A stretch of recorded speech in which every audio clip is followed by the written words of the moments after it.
XKSS is one of the most special supercars out there. With only 16 of them being made, they're very, very rarely seen.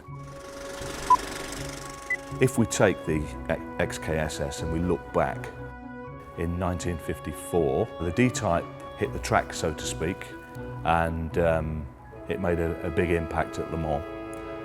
It would do close on 180 miles an hour, it would do a 0 to 60 in around 4 seconds, and that's phenomenal. Even many cars today won't touch those sorts of figures.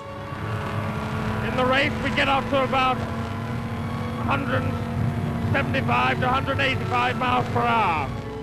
There was a strong pull from America to produce a sports car based around the D-Type, the Jaguar XKSS's. On the 12th of February 1957, there was a fire in the factory. 2 weeks after the £3 million fire. And there were a number of D-Type stroke XKSS's in that fire, to the tune of 9 of them.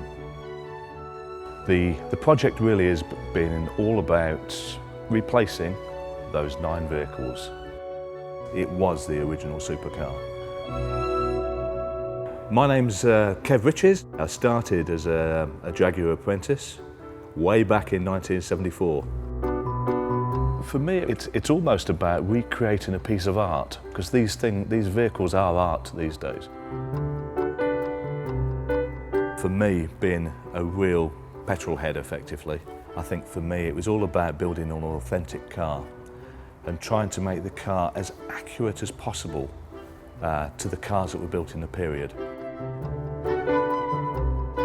What we're doing on this car is going back to 1955 effectively, and beyond that, to hand form all these panels. So all these surfaces, they're all hand formed and they're rolled using the English wheel.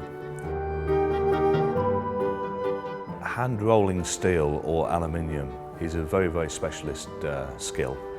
I prefer to call it an art. It's not, you're less of an engineer and more of an artist.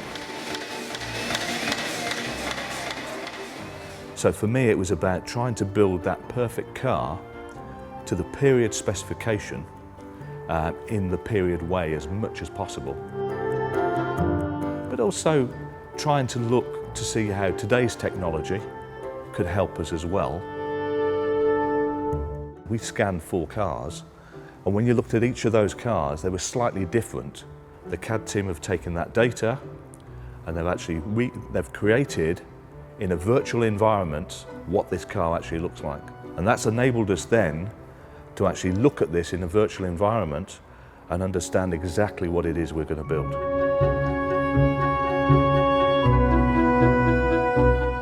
I want to be able to look around it and see everything as it was. I mean, the research we're doing on the fixings, the nuts, the bolts, the oddies, we're even having to reproduce some of the nuts ourselves because you can no longer buy them. As soon as we announced we were going to build these cars, I think they were sold over that weekend. So to sell 9 cars that quickly was quite an achievement. Put it this way, if I remortgaged my house, I couldn't afford one. They're certainly over £1 million a piece. That's £1 million, not dollars.